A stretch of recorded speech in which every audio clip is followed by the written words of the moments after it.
Por eso, 나는 나는 조마오 조마오 최소합니다. 죄송합니다. 얼마 전까지 온라인상에서 황금 고블린이라 불리며 응징의 대상이 되었던 조니 소말리가 결국 한국어로 사과까지 하게 된 상황이 벌어졌는데요. 하지만 그의 평소 행실이 어땠는지 너무나 잘 알려져 있다 보니 소말리의 사과를 진심으로 받아들이는 이는 찾아보기 힘든 실정입니다. 결국 소말리는 한국에서 저지른 만행에 대한 죗값을 톡톡히 치룬 이후 다시 미국으로 추방될 예정이라고 알려져 있는데요. 눈여겨봐야 할 사실은 소말리가 떠나온 미국의 흑인 사회에서도 소말리를 바라보는 시선이 매우 곱지 않다는 점입니다. 자신들의 이미지에 먹칠을 하고 있는 소말리에 대해 강한 불만을 표출하고 있으며 그가 언젠가 미국으로 돌아올 경우 매우 충격적인 대가를 치르게 될 것이라는 소식까지 전해지고 있습니다. 그렇다면 지금부터 조니 소말리가 미국으로 돌아가면 어떤 일을 겪게 될지 함께 알아보러 가실까요? 안녕하세요. 저는 시카고에서 크리에이터로 활동하고 있는 제임스예요. 사실 평소에는 지금 할 이야기와 상관없는 콘텐츠를 주로 만드는데 오늘은 좀 특별한 이야기를 하려고 해요. 아마 요즘 조니 소말리라는 사람 때문에 많은 분들이 미국 흑인들에 대해 안 좋은 인상을 받으셨을 것 같은데요. 그의 부적절한 행동들이 소셜미디어를 통해 전 세계로 퍼지면서 마치 저희 흑인 커뮤니티 전체가 그런 식으로 비춰지는 것 같아 정말 마음이 아팠어요. 솔직히 말씀드리면 저희 흑인 커뮤니티에서도 그를 강력하게 비판하고 있어요. 특히 그가 다른 나라들을 돌아다니면서 보여준 행동들은 도저히 이해할 수 없는 수준이었죠. 태국에서는 현지인들을 모욕하고 이스라엘에서는 공권력에 대한 도발을 일삼았으며 일본에서는 정말 민감한 역사적 문제까지 건드렸잖아요. 사실 이 이야기를 하기로 결심하기까지 고민이 많았어요. 처음 조니 소말리의 영상을 봤을 때는 그냥 또 하나의 과대망상적인 스트리머구나 하고 넘기려고 했거든요. 그런 식으로 조회수를 얻으려고 하는 애들이 워낙 많으니까요. 하지만 그가 한국에서 보여준 행태는 정말 말로 표현하기 힘들 정도예요. 평화의 소녀상을 모욕하고 편의점 직원들을 괴롭히고 심지어 자신을 보호해주는 경찰들까지 조롱하는 모습을 보면서 더는 가만히 있을 수 없었어요. 특히 그가 미국인이라는 신분을 방패막이로 쓰는 걸 보면서 정말 화가 났어요. 마치 미국 여권이 모든 잘못된 행동을 정당화해주는 면죄부라도 되는 것처럼 행동하는 모습이 저희 미국인들의 이미지까지 실추시키고 있다는 생각이 들었거든요. 더구나 그는 한국의 법 집행기관을 우습게 여기면서도 정작 자신이 위험에 처하면 그들에게 도움을 요청하는 이중적인 모습을 보였잖아요. 그리고 이런 상황에서도 SNS에 도발적인 게시물을 올리면서 한국과 한국인들을 지속적으로 조롱하는 모습을 보면서 더는 침묵하면 안 되겠다는 생각이 들었죠. 이제 그가 출국정지 처분을 받고 여러 혐의로 수사를 받게 됐다는 소식을 들었어요. 하지만 이건 단순히 한 사람의 문제로 끝나선 안 된다고 봐요. 저희 흑인 커뮤니티도 아니 미국인 전체가 이런 행동들이 절대 용납될 수 없다는 걸 분명히 해야 한다고 생각합니다. 사실 제가 처음 조니 소말리를 알게 된 건 일본 관련 영상을 통해서였어요. 일본 지하철에서 시민들을 향해 고성을 지르고 도발하는 그의 모습을 보면서 정말 치가 떨렸죠. 특히 그가 도쿄 한복판에서 원자폭탄 관련 발언을 하는 걸 보면서는 정말 경악을 금치 못했어요. 일본의 가장 아픈 역사적 상처를 들쑤시면서 유튜브 조회수를 올리려 했다는 게 믿기지 않더라고요. 당시 한 용감한 한국계 미국인이 그의 부적절한 행동을 제지하려 했는데 오히려 소말리는 그 분에게 한국전쟁을 들먹이며 모욕적인 발언을 했다고 해요. 결국 체포되어 법적 처벌을 받았지만 그는 재판에서도 거짓말로 일관했다고 하더라고요. 돈을 벌지 않는다며 선처를 구했다가 나중에는 그걸 자랑거리로 떠들고 다녔죠. 더 화가 났던 건 그가 자신의 행동을 마치 흑인 문화의 일부인 것처럼 포장하려 했다는 거예요. 그의 행적을 쭉 살펴보면 태국에서도 비슷한 짓을 저질렀어요. 방콕의 거리에서 무고한 시민들을 괴롭히고 현지인들을 상대로 인종차별적인 발언을 일삼았죠. 심지어 이스라엘에서는 여성 경찰관을 성희롱하는 발언까지 했다고 해요. 여러분, 제가 분명하게 말씀드리고 싶은 게 있어요.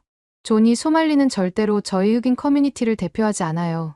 사실 더 어이없는 건 그가 스스로도 자신을 흑인이라고 생각하지 않는다는 거예요.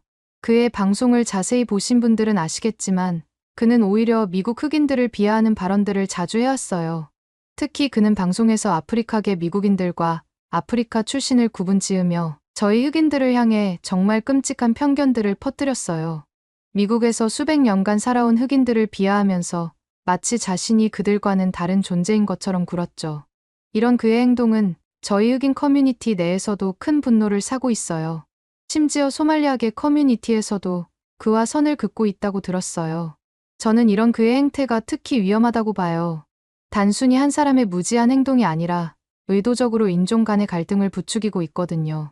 그가 각 나라를 돌아다니면서 보여준 행동들은 마치 계획된 도발처럼 보였어요. 현지의 가장 민감한 문제들을 건드리면서 시민들의 분노를 자극했죠. 어떻게 보면 이게 더 이해가 안 되는 부분이에요. 자신은 흑인 커뮤니티와 선을 긋고 싶어 하면서 동시에 해외에서는 흑인인 것을 이용해 특권처럼 휘두르려고 하니까요. 일본에서 체포됐을 때도 그랬죠. 재판에서는 자신이 돈을 벌지 않는 다큐멘터리 제작자라며 선처를 호소해놓고 막상 풀려나자마자 SNS에서는 그걸 자랑스럽게 떠들어댔다고 해요. 이건 정말 말로 표현하기 힘든 배신감을 느끼게 해요. 그는 심지어 여성 트위치 스트리머분 중 한 분을 괴롭히면서도 자신의 정체성을 이용했죠. 우린 트위치 스트리머들이 싫어라며 그녀를 협박하고 결국 눈물 흘리게 만들었잖아요. 한 여성 스트리머가 택시 안에서 울면서 도움을 요청해야 했다는 게 정말 마음 아프더라고요. 만약 존이 소말리가 시카고나 디트로이트 같은 곳에서 저런 행동을 했다면 어땠을까요? 솔직히 말씀드리면 아마 살아있지 못했을 거예요. 아니면 최소한 중환자실에 실려갔겠죠. 그는 이걸 잘 알아요. 그래서 일부러 아시아 국가들만 골라서 이런 짓을 하는 거예요. 왜 하필 아시아였을까요? 소말리가 봤을 때 아시아 사람들은 비교적 안전한 타겟이었던 거죠. 법치주의가 잘 확립되어 있고 폭력적인 대응을 잘하지 않을 거라 생각했던 거예요. 일본에서 벌금형 정도로 끝났던 경험이나 태국에서 별다른 제재 없이 빠져나온 일들이 이런 그의 생각을 더 강화시켰을 것 같아요.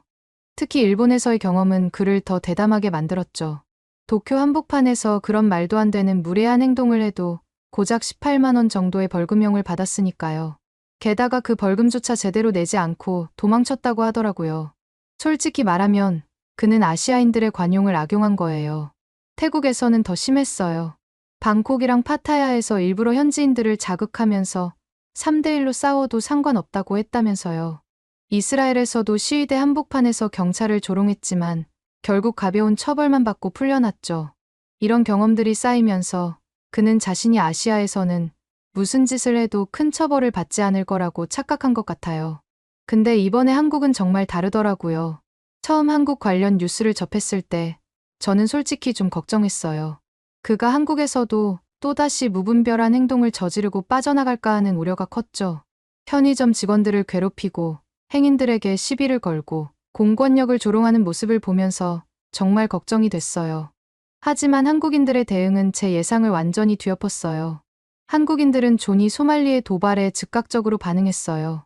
그것도 단순히 감정적인 대응이 아니라 매우 조직적이고 체계적으로요.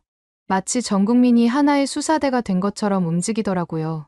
실시간으로 정보를 공유하고 단서를 분석하고 증거를 수집하는 모습이 정말 놀라웠죠. 예를 들어 그가 피자 배달을 시켰을 때 그 박스에 찍힌 로고를 통해 위치를 특정했다든가 그가 방송할 때 보이는 벽지 패턴으로 숙소를 찾아냈다든가 하는 식으로요. 방송 중에 무심코 비친 창문 밖 풍경, 지나가는 차량 소리까지 분석해서 그의 위치를 좁혀나갔어요. 이런 세세한 단서들을 모아서 퍼즐을 맞추듯 정보를 조합해내는 모습이 정말 인상적이었죠. 소셜미디어에서 그의 위치를 실시간으로 추적하고 그가 저지른 모든 일들을 꼼꼼하게 기록하더라고요. 그가 한강변에서 술을 마시며 소란을 피운 일, 길거리에서 행인들을 희롱한 일, 심지어 가면을 쓰고 밤중에 주민들을 위협한 정황까지 모두 증거와 함께 기록됐어요. 이런 꼼꼼한 기록이 나중에 경찰 수사에도 큰 도움이 됐다고 해요. 그가 마약을 복용했다는 정황도 포착했고 경범죄부터 시작해서 딥페이크 영상 제작까지 정말 놀라운 수준의 정보력이었죠.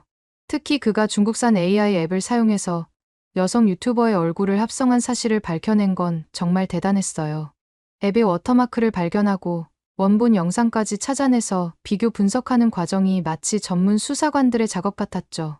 심지어 그가 인천공항 사진을 올리면서 출국한 척 연기했을 때도 한국 네티즌들은 바로 그게 거짓말이란 걸 밝혀냈어요. 사진의 메타데이터를 분석하고 배경에 있는 사람들의 옷차림새로 계절을 특정하고 심지어 공항 디스플레이에 표시된 항공편 정보까지 확인해서 과거 사진이라는 걸 증명해냈죠. 이런 세밀한 분석력은 정말 경이로울 정도였어요. 특히 놀라웠던 건 한국인들이 그의 과거 행적까지 모두 파헤쳐냈다는 거예요. 일본에서 있었던 일, 태국에서의 사고들, 심지어 그가 SNS에서 했던 발언들까지 마치 전문 수사관들처럼 모든 걸 찾아냈더라고요. 게다가 한국 당국의 대응도 달랐어요. 강력하고 체계적인 법 집행이 이뤄지더라고요. 일본에서처럼 단순 벌금형으로 끝날 거라 생각했던 소말리의 예상과는 완전히 다른 방향으로 흘러갔죠. 전국의 경찰서가 마치 하나의 조직처럼 움직이는 모습이 정말 인상적이었어요. 출국 정지 조치를 내리고 여러 혐의에 대해 동시다발적으로 수사를 진행하더라고요. 각 경찰서마다 자신들의 관할구역에서 발생한 사건들을 꼼꼼하게 조사하면서도 서로 정보를 공유하고 협력하는 모습이 놀라웠어요. 한 사람의 범죄자를 잡기 위해 이렇게 조직적으로 움직이는 수사기관을 본 적이 없었죠. 마포경찰서에서는 업무방해로, 송파경찰서에서는 마약 혐의로 수사가 시작됐고 거기에 딥페이크 제작 혐의까지 더해졌죠. 각각의 혐의에 대해 철저하게 증거를 수집하고 법적 절차를 밟아가는 모습이 체계적이었어요. 시민들의 신고를 접수하고 CCTV를 분석하고 증인 진술을 확보하는 등 빈틈없는 수사가 진행됐죠. 이건 한국 바로 옆에 있는 나라인 일본에서 받았던 가벼운 처벌과는 차원이 다른 수준의 대응이라고 생각해요. 일본에서는 그저 벌금 몇십만 원으로 끝났던 일들이 한국에서는 중범죄로 다뤄지면서 철저한 수사의 대상이 된 거예요. 같은 범죄 행위라도 그 무게를 다르게 보는 한국의 법 체계가 정말 인상적이었죠. 무엇보다 인상적이었던 건 한국인들의 정의로운 대응이었어요. UDT 출신의 한 유튜버가 조니 소말리의 행적을 추적해 마침내 서울 송파구의 한 빌딩 엘리베이터에서 그와 마주쳤죠. 긴장감 넘치는 순간이었는데 소말리는 처음엔 당황하면서도 태연한 척했지만 곧 공포에 질린 모습을 감추지 못했어요. 입술을 깨물며 침착한 척했지만 불안한 눈빛은 감추지 못했죠. 1층에 도착하자마자 소말리는 순간적으로 도망치려 했지만 UDT 출신 유튜버는 그를 놓치지 않았어요. 넌 어딜 가도 못 벗어나라는 단호한 말과 함께 소말리를 쫓아가 붙잡았고 그 순간 소말리는 비명을 지르며 바닥에 내팽개쳐졌죠. 두려움에 떨며 경찰을 찾으려 했지만 이미 그의 오만방자했던 행동에 대한 응징은 시작된 후였어요. 사실 그 이후에도 소말리가 참교육을 당하지 않나 싶었는데 한국인들은 그의 도발에 분노하면서도 결국은 법과 제도를 통해 문제를 해결하려 하더라고요. 감정적인 대응이나 사적 제재에만 머무르지 않고 법치주의의 원칙에 따라 문제를 해결하려는 성숙한 시민의식을 보여줬어요. 이런 법과 질서를 존중하는 문화야말로 진정한 선진국의 모습이 아닐까 하는 생각이 들었죠. 시민들의 정의감과 법치주의가 조화롭게 어우러진 모습이 정말 인상 깊었어요. 사실 소말리가 저질렀던 만행 중에 가장 마음 아팠던 건 쇼녀상 앞에서 저질렀던 짓이었어요. 솔직히 말씀드리면 저도 이 사건 전까지는 위안부 문제에 대해 자세히 알지 못했어요. 역사 수업에서 제2차 세계대전에 대해 배우긴 했지만 위안부 문제는 거의 다뤄지지 않았거든요. 그런데 이 사건을 계기로 찾아보게 됐고 정말 가슴이 아팠어요. 저희 흑인들도 역사적으로 많은 고통을 겪어왔잖아요. 노예제도부터 시작해서 지금까지도 이어지는 차별까지. 그래서 다른 민족의 역사적 아픔을 더 깊이 이해할 수 있었어요. 소말리는 그 의미를 알면서도 일부러 그랬다는 게 더 화가 나요. 이태원에서 소녀상을 발견했을 때 소말리가 내가 찾던 바로 그것이라고 말했다는 게 정말 충격이었어요. 동료에게 일본이 전 세계의 소녀상을 없애려 한다고 설명하는 걸 보면 그는 이 동상의 의미를 정확히 알고 있었던 거예요. 그가 최근에 한 사과도 전혀 진정성이 느껴지지 않았어요. 소녀상의 의미를 몰랐다고 했지만 그의 과거 발언들을 보면 완전한 거짓말이었죠. 그는 심지어 위안부 피해자들을 직접 만나보겠다는 말까지 했다면서요. 이런 역사적 비극을 자신의 임기를 위한 도구로 사용하다니 정신 나간 거 아닌가요? 소말리의 SNS를 보면 지금도 분노가 치밀어 올라요. 사과는커녕 오히려 우길기 이미지를 올리고 북한 국기와 모욕적인 이모티콘을 사용하면서 한국을 조롱했잖아요. 이건 우연한 행동이 아니라 계획된 도발이었던 거죠. 그가 최근에 한 사과도 결국 출국 정지 때문에 어쩔 수 없이 한 것이라는 게 너무나 명백해 보여요. 근데 더 어이없는 건 최근에 그가 한국어로 사과를 했다는 소식이에요. 도봉구 창동 역사문화공원에서 소녀상 앞에 한국어로 사과했다면서요. 하지만 그 모습을 지켜본 사람들은 다 알고 있죠. 소말리의 태도가 너무 가벼웠다는 걸 말이에요. 저도 영상을 봤는데 진정성은 전혀 없고 마치 공연하듯 연기하는 것처럼 보이더라고요. 물론 한국인들이 그의 사과를 받아들이지 않으리라는 건 잘 알고 있어요. 그도 그럴 것이 그가 일본에서도 똑같은 짓을 했다는 걸 한국인들이 이미 다 알고 있으니까요. 일본에서도 그는 상케이 신문을 통해 부끄럽다며 사과했었죠. 심지어 방송도 그만두고 공부하면서 롤모델이 되겠다고까지 했다면서요. 근데 어떻게 됐나요? 필리핀으로 도망간 뒤에는 일본인들을 멍청하고 속이기 쉬운 사람들이라고 조롱했어요. 결국 이번 한국에서의 사과도 같은 패턴이더라고요. 사과하는 그 자리에서조차 주변 유튜버들에게 너희가 나 덕분에 구독자 늘었다며 뻔뻔한 태도를 보였대요. 많은 분들이 아직도 궁금해 하시는 게 있을 것 같아요. 왜 조니 소말리가 이런 짓을 하는지, 그리고 왜 하필 아시아를 골랐는지에 대해서요. 제가 보기에는 이렇습니다. 우선, 그는 악명을 통해 유명해지고 싶었던 것 같아요. 그래서일까요? 그의 디스코드 대화방을 보면 정말 무서운 계획들이 오갔다고 해요. 한국인 고아를 입양해 학대하겠다는 발언부터 밀항을 시도하겠다는 이야기까지. 문제는 그가 이걸 너무 쉽게 생각했다는 거예요. 그가 일본이나 태국에서 비슷한 행동을 했을 때는 비교적 가벼운 처벌로 끝났어요. 일본에서는 20만 원 정도의 벌금을 선고받았지만 그마저도 내지 않고 도망쳤죠. 태국에서는 3대1로 싸워도 된다며 시비를 걸고 다녔는데도 별다른 제재를 받지 않았고요. 근데 이게 얼마나 큰 오산이었는지 지금 조니 소말리는 한국에서 출국 금지 조치를 당한 상태예요. 최소 3개월은 한국에 머물러야 한다고 하더라고요. 한국의 법 체계는 아마 소말리가 지금까지 만나본 어떤 나라와도 다를 거라고 생각해요. 마약 관련 혐의만 해도 최대 10년형까지 가능하고 딥페이크 범죄의 경우 3년에서 5년의 징역이나 3천만 원에서 7천만 원의 벌금형을 받을 수 있더라고요. 거기다 그가 여성 유튜버의 얼굴을 합성한 영상을 만들어 유포한 건 정말 심각한 문제예요. 중국산 AI 합성 앱을 사용한 흔적까지 발견됐다면서요? 이건 단순 장난이 아니라 성범죄로 취급될 수 있는 중대한 범죄 행위라고 생각합니다. 제가 한국 친구들한테 들은 바로는 한국은 이런 범죄들을 굉장히 엄중하게 다룬대요. 특히 외국인이 저지른 범죄는 더더욱요. 왜냐하면 이게 나중에 선례가 될 수 있기 때문이래요. 실제로 서울대라는 한국의 가장 대표적인 대학교에서도 딥페이크 사건이 발생했는데 주범이 10년, 공범이 4년의 실형을 선고받았다고 하더라고요. 이제 와서 생각해보면 조니 소말리의 행동이 얼마나 어리석었는지 정말 놀라울 따름이에요. 그가 한국을 얕봤던 게 분명해요. 특히 한국인들의 인터넷 수사력을 전혀 예상하지 못했죠. 피자 박스 하나로도 위치를 특정할 수 있는 말도 안 되는 수사력을 가진 나라라는 걸 몰랐던 거예요. 근데 더 어리석은 건 소말리가 여전히 상황의 심각성을 제대로 파악하지 못하고 있다는 거예요. 심지어 자신을 응징한 유튜버를 노숙자라고 비하하고 자신이 불쌍한 한국인을 도와줬다는 망언까지 했다면서요? 출국 정지를 당하고도 디스코드에서는 트랜스젠더라고 주장해서 여자교도소로 가겠다는 말도 안 되는 계획을 세우고 있다는 얘기도 돌고 있고요. 사실 저희 흑인 커뮤니티에서는 조니 소말리의 행적을 예전부터 주시해왔어요. 잭슨 쿠퍼라는 흑인 래퍼가 직접 나서서 한국인들에게 사과하고 소말리를 강력히 비판했을 정도죠. 소말리는 아프리카계 미국인들을 향해서도 400년 동안 노예로 살았는데도 아직도 가난하다며 모욕적인 발언을 서슴지 않았거든요. 특히 저희 커뮤니티의 어르신들은 더 분노하셨어요. 저희가 수십 년 동안 쌓아온 신뢰와 존중이 이런 식으로 무너질 수 있다는 걸 아시니까요. 1992년 LA 폭동 때도 코리아타운만은 끝까지 함락되지 않았다는 걸 기억하시는 분들이에요. 당시 한국계 미국인들이 보여준 용기와 결단력을 저희 모두가 기억하고 있죠. 시민권 운동 시절부터 지금까지 저희는 늘 평화적인 방법으로 저희의 권리를 주장해왔거든요. 소말리처럼 다른 민족의 아픔을 조롱하고 악용하는 건 저희가 추구하는 가치와는 완전히 반대되는 행동이에요. 단지 그뿐만이 아니에요. 소말리아 커뮤니티에서조차 그와 선을 긋고 있다고 해요. 자신은 흑인이 아니라면서 자신들의 정체성을 완전히 부정하는 그의 태도에 소말리아계 사람들도 등을 돌렸다고 하더라고요.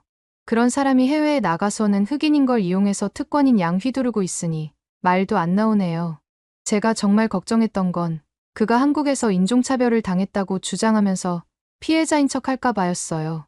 실제로 그는 SNS에서 한국인들의 교육 수준이 낮아서 폭력적이라는 식의 차별적 발언을 서슴지 않았거든요. 한국의 관용을 악용하다가 제대로 된 대응을 받자 이제는 마치 자신이 피해자인 것처럼 행동하려 하고 있죠. 하지만 한국인들의 대응은 정말 현명했어요. 그의 행동 하나하나를 모두 기록하고 실시간으로 위치를 추적하고 법적으로 대응하더라고요. 단순히 감정적으로 대응하는 게 아니라 마약 투약부터 딥페이크 제작까지 모든 불법 행위에 대해 증거를 수집하면서 체계적으로 움직이는 모습이 정말 인상적이었어요. 저희 시카고에서는 말이죠. 누군가 상대방의 역사적 아픔을 조롱하거나 모욕하면 그냥 넘어가지 않아요. 특히 저희 흑인 커뮤니티는 더더욱 그래요. 워낙 오랫동안 차별과 폭력의 역사를 겪어왔기 때문에 다른 민족의 고통에 더 민감할 수밖에 없거든요.